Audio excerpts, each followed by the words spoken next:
ધંધુકા તાલુકાના છસિયાણા ગ્રામ્ય પંચાયતમાં તલાટી સામે ગેરવર્તણૂકનો આક્ષેપ મામલો પોલીસ સ્ટેશન સુધી પહોંચ્યો। અમદાવાદ જિલ્લાના ધંધુકા તાલુકાના છસિયાણા ગામમાં ગ્રામ્ય પંચાયતના તલાટી સામે ગેરવર્તણૂક અને મોબાઈલ ફોન તોડી નાખ્યાના ગંભીર આક્ષેપો સામે આવ્યા છે।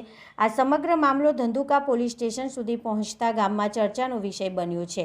મળતી માહિતી મુજબ છસિયાણા ગામના રહેવાસી રૂપસંગભાઈ ટીબલે લગભગ 25 દિવસ અગાઉ પોતાના જૂના મકાનને પાડી નવું મકાન બનાવવા માટે આકારણી એસેસમેન્ટ જરૂરી હોવાના કારણે ગ્રામ્ય પંચાયત ખાતે તલાટીનો સંપર્ક કર્યો હતો। ત્યારે તલાટીએ જણાવ્યું કે પાકા મકાનની આકારણીમાં સુધારણા કરી અને સામાન્ય સભામાં ઠરાવ થયા બાદ કાચા મકાનની નવી આકારણી કાઢી આપવામાં આવશે।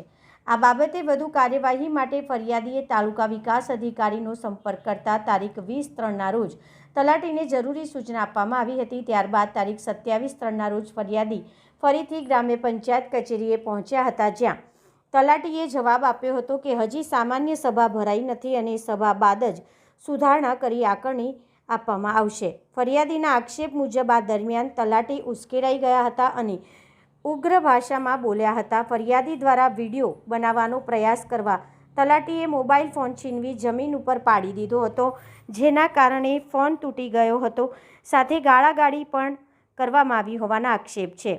બીજી તરફ તલાટી આ તમામ આક્ષેપો નકારી કાઢ્યા છે। તેમના જણાવ્યા મુજબ ફરિયાદી દ્વારા કરાયેલા આક્ષેપો સંપૂર્ણપણે ખોટા છે અને તેમના દ્વારા કોઈપણ પ્રકારની ધમકી, ગાળાગાળી કે મોબાઈલ તોડવાની ઘટના બની નથી। તેઓએ વધુમાં જણાવ્યું કે તારીખ 24/3ના રોજ તાલુકા વિકાસ અધિકારીને રૂબરૂ રજૂઆત કરી હતી કે સામાન્ય સભા બાદ જ નિયમ મુજબ આકારણીની કાર્યવાહી કરવામાં આવશે।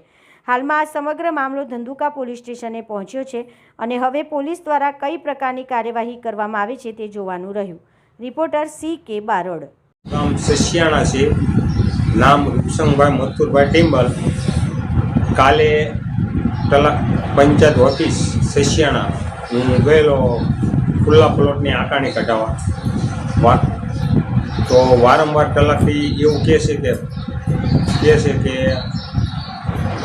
મીટિંગ થાય ત્યારે નીકળશે, વારંવાર એવું કહે છે। તો અમે 5 થી 7 ધક્કા ખાતા, એ છતાં અમે અમારી સેફટી માટે પછી વિડીયો ચાલુ કર્યો, તો કે તમે વિડીયો કેમ ચાલુ કર્યો એમ કરી ઉશ્કેરાઈ જતા, ગાળ્યું દે કે ટાંગા ભાંગી નાખીએ આવી ધમકી આપી। પછી 5 ફેર ફોન પછાડીને ફોડી નાખ્યો, પછી બીજો ફોન પણ ફોડી નાખેલ છે। તો આની યોગ્ય રીતે ધંધુકા પોલીસ સ્ટેશન તપાસ કરે।